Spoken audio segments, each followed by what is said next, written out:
So next topic is logarithmic differentiation. अगर कोई function इस फॉर्म में है y equals to f x u x to the power v x, इस form में लिखा हुआ है. सिंपल सा मतलब अगर मैं एग्जांपल बताऊं, x to the power y, x to the power sine x, कोई भी एक्सपोनेंशियल फॉर्म में है, variable raise to the power variable. तो उसको करने का फर्स्ट तरीका तो ये है कि यार you can take log both side with base ई.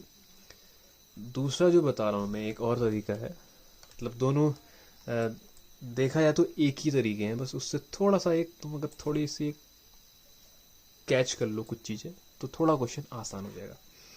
जैसे सपोज मैं एक प्रॉपर्टी लिख रहा हूँ लॉग की, e to the power log e base x equals to x.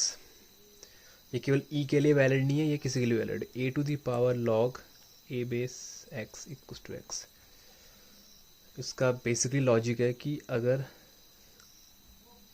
जिस बेस पे लॉग है उसी की पावर में तुमने पूरा लॉग रेज किया हुआ है, तो जो तुम्हारा आर्ग्यूमेंट है, इसे आर्ग्यूमेंट कहते हैं, ये आर्ग्यूमेंट है. अगर ये y होता तो y आता, तो वो उसके इक्विवेलेंट आएगा.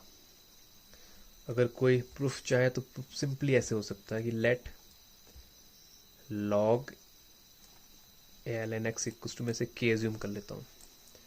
सो फ्रॉम दिस वे मेरा जो x आएगा वो e raise to the power k आएगा.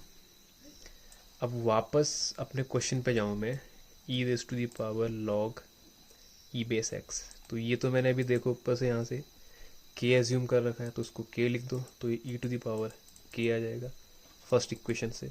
और सेकंड इक्वेशन में e to the power k की वैल्यू कितनी है, x है. तो ये एक्सप्रेशन की जो वैल्यू आ गई वो x आ गई है. सिंपली प्रूफ किया जा सकता है. तो इस बेस पे ये प्रॉपर्टी मैं यहाँ यूज़ करूँगा. अब कैसे, वो देखो, ये मैं एक जनरल फॉर्मूला लिख रहा हूँ बस. इस फॉर्म में कोई भी क्वेश्चन अगर होगा तो ये जो एक्सप्रेशन है ये y इक्वल्स टू समथिंग है. मतलब मैं y को, इस y को मैं e to the power log e base y लिख सकता हूँ. और इस इक्वेशन से y की वैल्यू क्या है वो यहाँ पुट करो, तो जो y की वैल्यू है वो है e to the power log, log लिख रहा हूँ, लॉग से अंडरस्टूड समझ लेना कि बेस उसका e है, ux and its whole power vx. ये मैंने लिख दिया इसको. अब मैं जब डेरिवेशन करूँगा तो मैं केवल इस एक्सप्रेशन का डेरिवेशन करूँगा, जो ये एक्सप्रेशन यहाँ पे लिखा हुआ है. और उसका डेरिवेशन कैसे होगा, उसका डेरिवेशन अगर मुझे करना पड़े तो e to the power x का जो डेरिवेशन होता है वही अप्लाई होगा. तो e to the power x will remain same for first time, e to the power x will remain same, u, this is u, sorry, and then d by dx of log ux and its whole power vx रहेगा.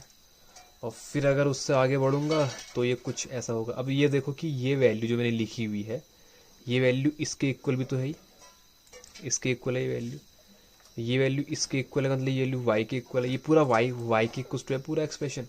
और y इस equation से देखो तो y तो इसके equal ही है. मतलब मैं ये कह रहा हूँ कि इसी चीज़ को मैं ux होल पावर vx, ये सब आपस में इक्वल है.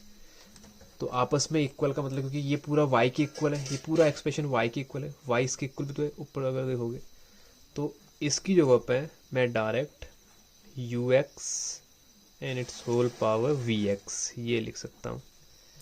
ये लिखने के बाद अब यहाँ पे इसको डिफ्रेंशिएट करूँगा तो लॉग लगा हुआ है, तो ये तो d by dx of vx and log ux आ गया.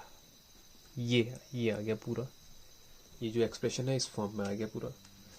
तो मैथमेटिकली अगर किसी को ये समझ में आ गया तब तो ठीक है.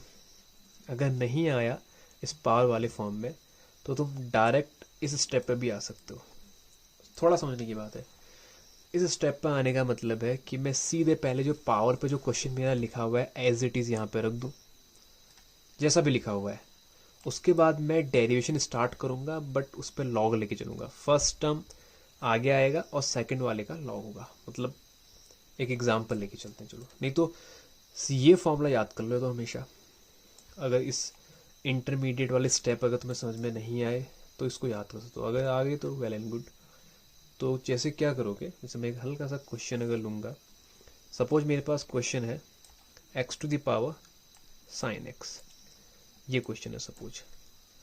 तो मैंने कहा कि आप इंटरमीडिएट वाले स्टेप भूल जाओ, इस पर फोकस करो।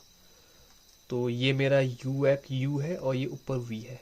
तो अगर मैं इस पर फोकस करूं, अगर मैंने मतलब ये एक फॉर्मूला क्रिएट कर दिया अपने हिसाब से, तो मैं इसको एज इट इज लिखता हूँ। फिर this is my y dash, okay this is, अब इसके आगे वाई डैश चल रहा है, मतलब वाई डैश प्रोसेस चलने लग गई हमारी।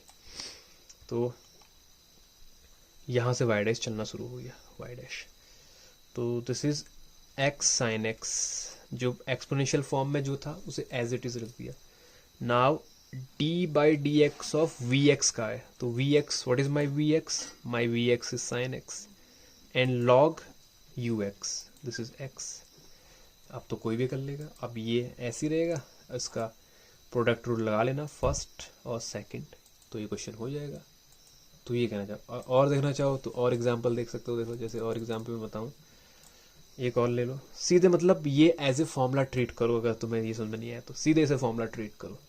जैसे अगला मैं लिखूंगा, सपोज क्वेश्चन है y equals to log x and its whole power cos x.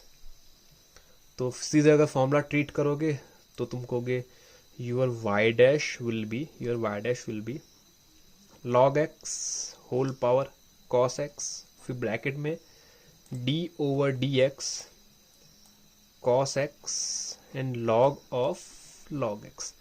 और जितने भी लॉग की बात की जा रही है वो सारे लॉग ln वाले हैं। अब इससे आगे फर्दर सॉल्व कर लेना, तो ये थोड़ा इजी हो जाएगा उसके बेस पे। और ये फॉर्मूला मैंने यहाँ से बता दिया कि इस फेस पे तुम फॉर्मूला लिखोगे, ये मैंने जनरलाइज लिया हुआ है। तो I hope it will help you. तो इस बेस पे तुम कोई भी क्वेश्चन कर सकते हो आगे, मतलब ये जल्दी थोड़ा क्विकली हो जाएगा। नहीं तो अगर लॉग लेके चलोगे बोथ साइड वो भी ठीक है। तो इस बेस पे तुम कोई भी क्वेश्चन कर सकते हो बहुत ईजीली, ये मतलब है लॉग लेने से बचने के लिए। तो ये जो फॉर्मूला लिखा हुआ है ये वाला, इसको मैं रेक्टेंगल पुट कर रहा हूँ, इसे तुम एज ए फॉर्मूला मान सकते हो।